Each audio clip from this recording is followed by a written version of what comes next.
अक्टूबर, नवंबर, दिसंबर, 3 महीने 90 दिन और जेई मेंस का पहला अटेम्प्ट तुम्हारे सामने। मुझे पता है 2 साल पहले तुमने एक ड्रीम देखा था कि मुझे कोई टॉप आईआईटी में जाना है और उसके बाद मुझे एक अच्छी एमएनसी में नौकरी करनी है, राइट? लेकिन कहीं ना कहीं तुम में से बहुत सारे बच्चे ऐसे हैं जिनको वो ख्वाब थोड़ा इम्पॉसिबल सा दिख रहा है, क्योंकि तुम्हारा प्रिपरेशन शायद उस लेवल का नहीं है जितना जेई एडवांस को चाहिए। लेकिन क्या यही सोच के अभी से हार मान लेना चाहिए? देखो, अल्टीमेटली तुम्हारा गोल क्या है कि तुमको एक अच्छे कॉलेज में जाना है। कॉलेज का रोल क्या होता है? तुमको अच्छी फैसिलिटीज प्रोवाइड करे, इंफ्रास्ट्रक्चर अच्छा हो, एंटरप्रेन्योरशिप का एनवायरनमेंट हो, एक्सपोजर प्रोवाइड कर रहा हो, और ये सारी चीजें ना तुमको एक अच्छे एनआईटी में भी मिल जाती हैं। तो मेरे ख्याल से अगर तुम्हारा प्रिपरेशन अभी बहुत अमेजिंग लेवल का नहीं है, तुमको जरा भी सेल्फ डाउट है, तो घबराओ नहीं। सबसे पहले अपना एनआईटी सिक्योर कर लो। मैंने भी अपने टाइम पे यही किया था। एक बार एनआईटी सिक्योर हो जाता है ना, तो आपको कॉन्फिडेंस अलग लेवल पे बूस्ट हो जाता है। और ये करने का एक ही तरीका है, अभी से तुम्हारा बस एक गोल होना चाहिए, जेई मेंस के जनवरी अटेम्प्ट में 4 देना है, और अगर वो अच्छा नहीं जाता है तो बैकअप के लिए अप्रैल अटेम्प्ट। और इसीलिए आज की वीडियो में तुमको मैं बताऊंगा तुम्हारा वीकली कमबैक प्लान, जिसको अगर तुम अच्छे से फॉलो कर लेते हो तो NIT for you will be 100% possible. इससे पहले कि मैं वीडियो शुरू करूं, I want you guys to comment down below and write down I will come back. इससे होगा कुछ नहीं, बस एक अकाउंटेबिलिटी आएगी, और मैं मैनिफेस्टेशन में बिलीव करता हूँ वो होगा कि यार भैया को मैंने ये बोला है, definitely I will come back. Video खत्म हो गया दोस्तों, बस मुझे आज इतना ही बताना था। क्या सोच रहे हो भैया, ये क्या मजाक कर रहे हैं? तो आज मैं ऑनेस्टली पूछता हूँ तुमसे, अगर मैं तुम्हें एक वीडियो में 50% स्ट्रैटेजीज बताऊं और बाकी ना बताऊं तो कैसा लगेगा? अच्छा नहीं लगेगा, राइट? ऐसा मैं तुमसे एक डेटा पॉइंट शेयर करता हूँ, तुम्हारे स्क्रीन पे तुमको भी दिख रहा होगा। 41% व्यूअर्स ऐसे हैं जो कि इस चैनल को देखते हैं, यहाँ के वीडियोस को देखते हैं, लेकिन उन्होंने चैनल को सब्सक्राइब करके नहीं रखा है। और उसमें से भी ओनली 8% लोग ऐसे हैं जिन्होंने नोटिफिकेशन इनेबल करके रखा है। बस एक ही बात कहना चाहता हूँ कि एक एक वीडियो जो कि तुम्हारे लिए मैं लेकर आता हूँ ना, उसमें मेरी और मेरी टीम की कई दिनों की मेहनत होती है, रिसर्च, स्क्रिप्टिंग, शूटिंग, एडिटिंग, सब कुछ, और तब जाके एक वीडियो बनता है। अभी हमने जेई 2026 के लिए एक टेस्ट सीरीज भी लॉन्च किया है। ये सब कुछ करने के लिए चाहिए होता है मोटिवेशन, और तुम्हारा वो एक छोटा सा सब्सक्राइब जब वो क्लिक होता है ना, तो ट्रस्ट मी, पूरी टीम को बहुत मोटिवेशन मिलता है। तो अगर ये चैनल तुम्हारी लाइफ में वैल्यू ऐड कर रहा है तो make sure to hit that subscribe button. बहुत सारे जेई रिलेटेड वीडियोस आने वाले हैं अभी आने वाले 3 महीनों में, क्योंकि ये 3 महीना तुम्हारे लिए बहुत ही इंपॉर्टेंट है।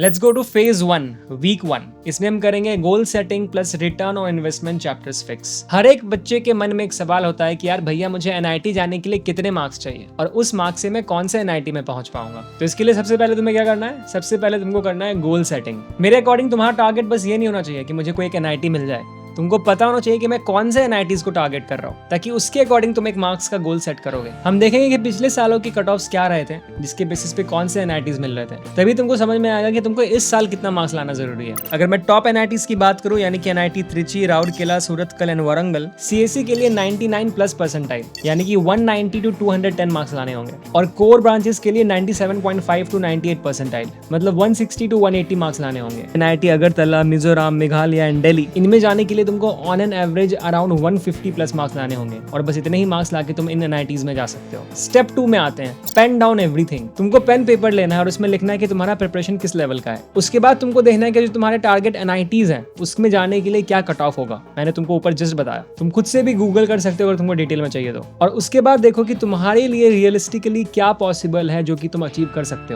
हो सकता है कि तुम्हारा अभी का प्रिपरेशन लेवल ऐसा हो कि तुमको शायद 140-120 मार्क्स ही आए। देखना यह है कि हम अपने अभी आने वाले टाइम में उसको बढ़ा कैसे दें, सच दैट तुम्हारा ड्रीम आईआईटी तुमको मिल जाए। और ये करने के लिए जेन्युइनली तुमको पेन एंड पेपर लेकर सब कुछ लिखने की जरूरत है। प्रिपरेशन लेवल, अभी कितने मार्क्स आ रहे हैं मॉक टेस्ट में, और ड्रीम एनआईटी के लिए तुम्हारा टारगेट स्कोर क्या होना चाहिए। अब आते हैं स्टेप नंबर 3 में, which is high ROI chapters. तुमको सबसे पहले ये देखना है कि हाई वेटेड चैप्टर्स कौन से हैं जेईई मेंस के सिलेबस में। एंड टेंशन मत लो, मैंने इसके ऊपर एक डिटेल्ड वीडियो कुछ दिन पहले ही बनाई थी। तुम्हारा टारगेट होना चाहिए कि तुमको सबसे पहले इन चैप्टर्स को अच्छे से कवर करना है, ताकि तुम कम टाइम में ज्यादा से ज्यादा मार्क्स गेन कर लो अभी 3 महीने में। अब यहाँ पे मैं तुम्हें एक बोनस पॉइंट देना चाहूंगा, तुम्हें ना थोड़ा सा स्मार्ट प्ले करने की जरूरत है। अगर तुम्हारा टारगेट है 190+ मार्क्स का, इसका मतलब you are targeting 47 to 50 questions. And अगर तुम्हारा टारगेट है 160+ मार्क्स का, तो इसका मतलब है यू आर टारगेटिंग 40+ क्वेश्चंस। ये करने के बाद तुम चेक करो कि तुम्हारे लिए क्या आसान है और क्या टफ है। लाइक अगर मैथ वीक है तो मैथ में 50 टारगेट रखो, बाकी फिजिक्स और केमिस्ट्री में मिला के 120-150 टारगेट रखो। अगर फिजिक्स वीक है तो उसमें कम टारगेट रखो, एंड बाकी 2 में ज्यादा टारगेट रखो मार्क्स का। लेकिन एक बात साफ है कि अगर आप 160-200 मार्क्स टारगेट कर रहे हो, तो इसका मतलब यह है कि आपको हर एक चैप्टर में 50+ क्वेश्चंस, वो भी अच्छे लेवल वाले, प्लस पीवाईक्यू को प्रैक्टिस करना है। और जो हाई आरओआई वाले चैप्टर्स हैं उसमें मोर देन 60-70 क्वेश्चंस आपको प्रैक्टिस करना है, तभी जाके तुम 160-200 जैसे टारगेट्स को रख सकते हो।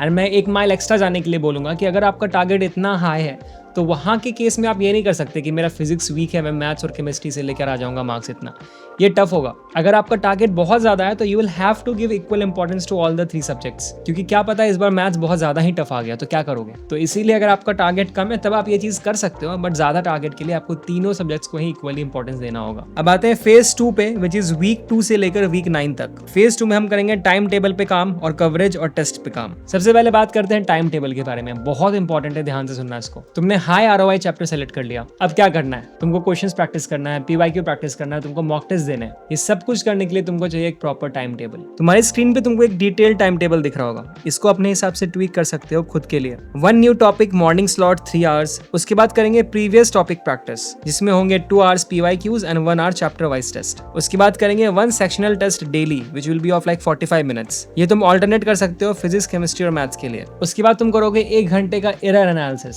जिसमें कि तुम 10 टफ क्वेश्चंस को वापस से सॉल्व करोगे। फिर तुम करोगे 3 hour self study and then 3 hour of mind maps revision, NCERT revise and weak areas coverage. और जो बाकी के 11 घंटे बचते हैं उसमें तुमको जो करना है करो मेरे भाई। अब यहाँ पे जरा ध्यान दो, यहाँ पे 3 आवर्स लिखा हुआ है revision, NCERT and mind maps के लिए। जो चैप्टर्स तुम्हारे स्ट्रॉन्ग है उसी को बार बार प्लीज मत पढ़ना, तुमको तुम्हारे बैकलॉग्स क्लियर करने हैं। ट्रिग्नोमेट्री, कोनिक सेक्शंस और इनऑर्गेनिक जहां से शॉर्ट क्वेश्चंस आते ही हैं उनके बेसिक्स क्लियर करने हैं। और अगर बैकलॉग्स हैं तो उसको सिर्फ थियरी से कवर नहीं करना है, उसके क्वेश्चंस भी प्रैक्टिस करके कवर करना है। इसके साथ साथ तुमको एक मैं वीकली प्लान भी दे रहा हूँ, तुम्हारे स्क्रीन पे दिख रहा होगा। तुमको वीक में 2 फुल लेंथ मॉक टेस्ट देना है, यू कैन चूज वेडनेसडे और संडे। और साथ में मॉक टेस्ट के बाद तुमको 3 आवर एनालिसिस करना है जिसमें तुम कॉन्सेप्ट को गो थ्रू करोगे, तुमने किसमें कितना टाइम दिया उसको एनालाइज करोगे, सिली मिस्टेक्स की डायरी बनाओगे, जो क्वेश्चंस बार बार गलत हो रहे हैं उनका एक डायरी बनाओगे। तुम ये भी कर सकते हो कि ये जो 2 दिन मैंने बताया वेडनेसडे और संडे जिसमें एकदम मॉक टेस्ट दे रहे हो, वो पूरा दिन तुम सिर्फ इन्हीं चीजों में लगा दो। मॉक टेस्ट जो एनालाइज करो, उन्हीं टॉपिक्स को बार बार पढ़ो, देखो कि और कैसे उसको स्ट्रॉन्ग कर सकते हो, सच दैट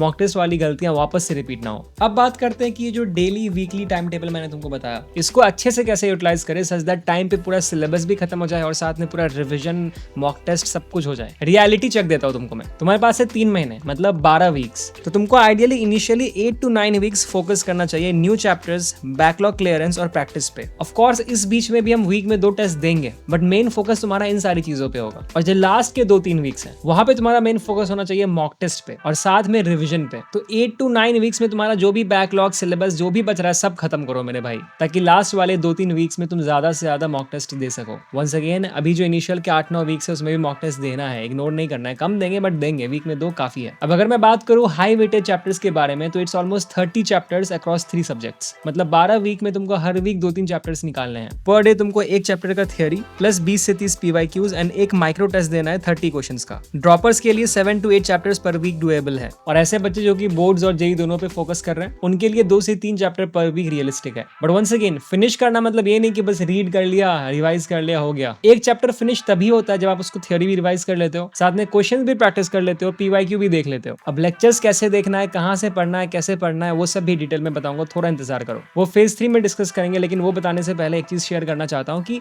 मुझे बहुत बार तुम लोगों ने पूछा है कि भैया आप बार बार मॉक टेस्ट बोलते हो कि हमारे लिए बहुत जरूरी है, लेकिन मॉक टेस्ट, सैंपल पेपर्स ये हम कौन सा सॉल्व करें? बहुत सारे ऑप्शंस है मार्केट में, राइट? बट मॉक टेस्ट का काम सिर्फ ये नहीं होता कि बस 3 घंटे बैठ के सॉल्व कर लिया और उसके बाद एनालाइज करने बैठ गए। सही मॉक टेस्ट अगर आपने चूज नहीं किया, it's like a waste of time. और इसीलिए ताकि तुम अपना टाइम जो स्पेंड कर रहे हो इतना प्रेशियस अभी 3 महीनों में एक परफेक्ट मॉक टेस्ट को दो। लेकिन भैया एक परफेक्ट मॉक टेस्ट होता क्या है? परफेक्ट मॉक टेस्ट वो होता है जो कि जेईई मेंस के लेटेस्ट पैटर्न पे हो, क्वेश्चंस उसमें फ्रेश हो, ये नहीं कि वही पुराना क्वेश्चन पीवाईक्यू को उठा के यहाँ पे डाल दिया थोड़ा वैल्यू चेंज करके। आपको एटलीस्ट 10 या 15 फुल लेंथ मॉक टेस्ट वो प्लेटफॉर्म प्रोवाइड करे, आपको अनलिमिटेड सेक्शनल टेस्ट प्रोवाइड करे कि आपको किसी भी पर्टिकुलर टॉपिक से प्रैक्टिस करनी है। ये कुछ ऐसे पॉइंट्स है जो कि बहुत ही बेसिक है, ये किसी भी टेस्ट सीरीज में रहना ही चाहिए। अगर ये नहीं है भाई तो आप मत लीजिए उसको। हमारी टेस्ट सीरीज में हम तुमको ये सारी चीजें प्रोवाइड करते हैं और साथ में कुछ क्रेजी फीचर्स है भाई, क्रेजी मतलब क्रेजी। हम तुमको प्रोवाइड करते हैं अनलिमिटेड प्रैक्टिस क्वेश्चंस। तुमको जिस भी टॉपिक से फ्रेश क्वेश्चंस प्रैक्टिस करने, बस टॉपिक सेलेक्ट करो, प्लेटफॉर्म तुमको एक के बाद एक नए क्वेश्चंस देता चला जाएगा जेईई मेंस लेवल का। नंबर 2, आपको मिलता है अनलिमिटेड सेक्शनल टेस्ट। अपने हिसाब से 2-3 टॉपिक सेलेक्ट कीजिए, आपको हम 1 घंटे का एक टेस्ट बना के दे देंगे ताकि आप टाइम बाउंड सेक्शनल टेस्ट दे सके। एंड नंबर 3, जो कि हमको भगवान ने ही ला के दिया ये वाला feature, genuinely one of the most important features जो कि हम प्रोवाइड करते हैं, इट्स स्वॉट एनालिसिस। जैसे ही तुम अपना टेस्ट को खत्म करोगे ना, हमारा प्लेटफॉर्म तुमको खुद बताएगा कि तुम्हारे वीक टॉपिक्स कौन से हैं, तुम्हारे स्ट्रॉन्ग टॉपिक्स कौन से हैं, और जिन भी क्वेश्चंस को तुमने गलत किया होगा, प्लेटफॉर्म प्लेटफॉर्म तुमको ढेर सारे सिमिलर क्वेश्चंस उसी टॉपिक से और क्रिएट करके देगा, ताकि तुम्हारा वो वीक टॉपिक और ज्यादा स्ट्रॉन्ग हो जाए। मतलब तुमको तुम्हारे वीक टॉपिक से ढेर सारे क्वेश्चंस प्रैक्टिस के लिए ढूंढने की जरूरत नहीं पड़ेगी। जो तुम्हारा एनालिसिस वाला टाइम है ना, वो बहुत ज्यादा सेव कर देगा हमारा टेस्ट सीरीज। इतना ही नहीं, टेस्ट के स्टार्ट में तुम ड्यूरेशन सेलेक्ट कर सकते हो टेस्ट का, कि तुमको वो टेस्ट 2.5 घंटे में देना है या फिर 3 घंटे में। आई विल हाईली रिकमेंड कि 2.5 घंटे में दो, ताकि तुम्हारा स्पीड बढ़े और तुम एक्चुअल एग्जाम में जाके भी प्रेशर हैंडल कर सको। 3 प्रोग्राम है हमारे टेस्ट के, तुम्हारे स्क्रीन पे तुमको दिख रहा होगा। अगर तुम प्रो प्लस प्लस या प्रो प्लस प्लस प्रोग्राम लेते हो तो तुम्हारे लिए एक ऑनलाइन सेशन भी दिया जाएगा, जिसमें कि मैं रहूंगा और मेरी IITians की टीम रहेगी, जो कि तुम्हारे सारे प्रिपरेशन रिलेटेड डाउट्स को क्लियर करेंगे, तुमको गाइड करेंगे। लिंक मैंने डिस्क्रिप्शन में डाल दिया है, please check it out. Trust me, ये वन ऑफ द बिगेस्ट, ये one of the best investment है जो कि तुम आज के डेट पे अपने करियर के लिए कर सकते हो। अब बात करते हैं फेज 3 के बारे में, which is week 9 to week 12। इस फेज का गोल ये है कि तुमको एक एग्जाम टाइप माइंडसेट में अपने आप को ढालना है धीरे धीरे। जब भी तुम मॉक टेस्ट देने के लिए बैठोगे इस फेज में, तुमको ये माइंडसेट के साथ बैठना है कि तुम एक्चुअल एग्जाम में बैठे हुए हो, और तुमको यही सोचना है कि जितना मार्क्स मुझे अभी आने वाला है वही मुझे एक्चुअल एग्जाम में आने वाला है। 3 पॉइंट्स का ध्यान रखेंगे यहाँ पे। Number 1, increase exam fluency. अब तक तुम वीकली 2 मॉक टेस्ट दे रहे थे, राइट? अब तुम्हें वीकली 4 to 6 मॉक टेस्ट देने हैं, और जेई के 7 दिन पहले तक तुमको वीकली 10 to 14 मॉक टेस्ट देना है। चैप्टर्स जो कि तुमने सेलेक्ट किए थे, हो सकता है कि वो तुम्हारे कंप्लीटली फिनिश ना हो, लेकिन स्टिल तुम्हें full length mock test continue करना है। नंबर ऑफ मॉक टेस्ट जो मैं बोल रहा हूँ वो बहुत ज्यादा है, एंड दैट इज वाई मैं एक और चीज बस एक ऐड कर दूं कि अगर तुम्हारी कोचिंग भी तुमको एक मॉक टेस्ट प्रोवाइड कर रही है, तो भी स्टिल तुम हमारा टेस्ट सीरीज ज्वाइन कर सकते हो, क्योंकि हमारे यहाँ तुमको 10 to 15 टेस्ट मिलते हैं। हम आगे शायद और भी ऐड कर दे, बट 10 to 15 मिलते हैं। एंड मैंने भी जस्ट बोला कि तुमको उस टाइम पे एक वीक में 4 to 6 टेस्ट देने होंगे। तो ऐसे में अगर तुम्हारे कोचिंग ने ऑलरेडी एक टेस्ट सीरीज प्रोवाइड कर भी रखी है, you must get our test series, क्योंकि यहाँ पे जो फीचर्स मिलेंगे वो हम डैम श्योर तुम्हारी कोचिंग नहीं प्रोवाइड कर रही होगी। एक और चीज, वीडियो के एंड में मैं 3 बोनस पॉइंट्स बताने वाला हूँ। ये ऐसे बोनस पॉइंट्स है जो कि मैं तुमको तीनों फेजेस के बारे में बता के ही बता पाऊंगा, तो प्लीज उन बोनस पॉइंट्स को मिस मत करना, बहुत इंपॉर्टेंट है ना। Point number 2, lock your order. बहुत सारे बच्चे ना ये गलती करते हैं कि घर वाले मॉक टेस्ट को सीरियस मानते ही नहीं है, बस अटेम्प्ट कर रहे होते हैं। कभी फिजिक्स पहले करते हैं, कभी मैथ्स पहले करते हैं, कभी केमिस्ट्री पहले करते हैं। तुमको एक्सपेरिमेंट करना है, करो पहले 5, 6, 7 मॉक टेस्ट में, लेकिन डिसाइड कर लो कि तुम्हारे लिए बेस्ट कौन सा ऑर्डर काम कर रहा है। आइडियली तुमको तुम्हारा सबसे स्ट्रॉन्ग सब्जेक्ट को सबसे पहले सॉल्व करना चाहिए, और उसमें भी सबसे इजी क्वेश्चन जो तुमको लगते हैं उसको सबसे पहले सॉल्व करना चाहिए। जब शुरुआत के 10 क्वेश्चन तुमसे ऐसे बन जाएंगे ना एग्जाम में, तुम्हारा कॉन्फिडेंस हाई हो जाएगा। तो प्लीज 6-7 टेस्ट में ही अपने लिए एक बेस्ट ऑर्डर चूज कर लो, एंड उसी को स्टिक करके रहो। And point number 3, shift wise paper attempt. Like I mentioned कि आपको मॉक टेस्ट को ऐसे देना है कि आप जेई मेंस का एग्जाम ही दे रहे हो। तो जो लास्ट का 7 दिन होगा ना जेई मेंस के पहले, वहां पे आपको शिफ्ट के बेसिस पे ही एग्जाम देना है। क्या बोला था मैंने कि लास्ट के एक वीक में 14 टेस्ट देंगे, मतलब दिन में 2। तो तुमको करना यह है कि एक टेस्ट तुमको जेई मेंस के एक्चुअल मॉर्निंग शिफ्ट में देना है, और एक टेस्ट एक्चुअल इवनिंग शिफ्ट में देना है। इससे तुम्हारा माइंड भी उसी तरीके से डेवलप होगा। तो गाइज, इस तरीके से तुमको पूरे पीरियड को 3 फेज में डिवाइड करना है, और अगर तुम ये अच्छे से फॉलो कर लेते हो जो मैंने बोला है, तो डेफिनेटली तुम NIT तो पहुंच जाओगे। Now like I had mentioned, कुछ बोनस पॉइंट्स है जो कि तुमको मैं बताना चाहूंगा। Bonus point number 1, resources. अगर तुम हाई ROI चैप्टर्स पढ़ने के लिए जा रहे हो, तो कहां से पढ़ा जाए उसको? क्या तुम उसका एक एक चैप्टर बैठ के पढ़ने लगोगे? The answer is no. 1 shot chapters वाले वीडियोस देखो, अच्छे से कॉन्सेप्ट्स को समझो, माइंड मैप्स डाउनलोड करो इंटरनेट से, उसके बाद क्वेश्चंस प्रैक्टिस करो, एंड फाइनली PYQs के थ्रू चैप्टर्स को रिवाइज करो। क्वेश्चन प्रैक्टिस करने के टाइम किसी भी क्वेश्चन पे अगर फंसते हो, तो जिस भी कॉन्सेप्ट से रिलेटेड वो क्वेश्चन हो, उस कॉन्सेप्ट का एक एक्सप्लेनर वीडियो देख लो। और क्वेश्चन प्रैक्टिस करने के लिए तुम अपने कोचिंग का मटेरियल यूज कर सकते हो, या फिर तुम pathshala.nova.com पे जा सकते हो। वहां पे तुम जो भी सब्जेक्ट चूज करोगे, जो भी टॉपिक चूज करोगे, इनफैक्ट उस पर्टिकुलर टॉपिक से तुमको ढेर सारे जेई मेंस के रेलेवेंट क्वेश्चंस मिलते जाएंगे। अगर तुमको बुक्स चूज करना है, तो फिजिक्स के लिए HC वर्मा, मैथ्स के लिए AM अग्रवाल और NCERT, एंड केमिस्ट्री के लिए NCERT इज एनफ। जो हाई लेवल बुक्स है ना, रेस्निक हेलिडे, एरोडोव, इन सब के चक्कर में तो बिल्कुल मत पढ़ना। Bonus point 2, state quota awareness. तुम्हें स्टेट कोटा के बारे में रिसर्च करने की जरूरत है। बेसिकली तुम जिस भी स्टेट से बिलोंग करते हो, अगर उस स्टेट में कोई भी NIT है, तो तुम्हारे लिए कट ऑफ उस NIT का कम होगा। फॉर एग्जाम्पल, अगर मैं दिल्ली से हूँ और मुझे NIT दिल्ली में एडमिशन लेना है, तो बाकी बच्चों के कंपैरिजन में जो कि दिल्ली से नहीं है, मैं कम कट ऑफ पे ही NIT दिल्ली में एक पर्टिकुलर ब्रांच ले सकता हूँ। लेकिन उसके लिए कुछ क्राइटेरिया होते हैं, तो प्लीज इसके बारे में डिटेल में रिसर्च करना, क्योंकि ये तुम्हारे लिए बहुत ही बेनिफिशियल होगा। तुम चाहते हो कि मैं उसके ऊपर में एक डिटेल वीडियो बनाऊं, तो प्लीज नीचे कमेंट सेक्शन में जरूर बताना। Now finally bonus point 3, Jain attempt seriousness. Please आपको ये नहीं सोचना है कि जनवरी अटेम्प्ट तक तो मैं बस प्रिपरेशन करूंगा, मेरा मेन अटेम्प्ट अप्रैल वाला होगा। तुम जनवरी अटेम्प्ट को अपना फाइनल अटेम्प्ट मान कर दोगे, तो ही जाके शायद तुम्हारा अप्रैल अटेम्प्ट भी अच्छा हो, और शायद तुम एडवांस में भी फोड़ दो। लेकिन अगर तुमने जेई अटेम्प्ट को सीरियसली नहीं लिया, ट्रस्ट मी, बहुत ज्यादा वेस्ट ऑफ टाइम होगा। ये पूरा प्लान जो मैंने तुमको बताया ना, trust me, it's more than enough for you to nail it in the JEE Mains January attempt. तो प्लीज जनवरी अटेम्प्ट को इंपॉर्टेंस दो। सारे रिसोर्सेज के बारे में तुमको मैंने ऑलरेडी बता दिया है, अच्छे प्लेटफॉर्म्स के बारे में तुमको बता दिया है, मेरे खुद के टेस्ट सीरीज के बारे में तुमको बता दिया है। उसको डेफिनेटली चेकआउट करना मेरे भाई, डिस्क्रिप्शन में मैंने लिंक डाल दिया है। तो प्लीज गिव अप मत करो, सारे नेगेटिविटी से दूर रहो। कोई तुमको कुछ भी नेगेटिव बोल रहा है, तुम्हारे फ्रेंड्स हो, फैमिली हो या कोई भी हो, कुछ भी सुनने की जरूरत नहीं है। बाकी कुछ भी डाउट हो जेई रिलेटेड नीचे कमेंट सेक्शन में जरूर पूछना, सब्सक्राइब करना चैनल को, हमारे टेस्ट सीरीज को देखना। Thank you so much for watching, this is Eclipse Nova signing off.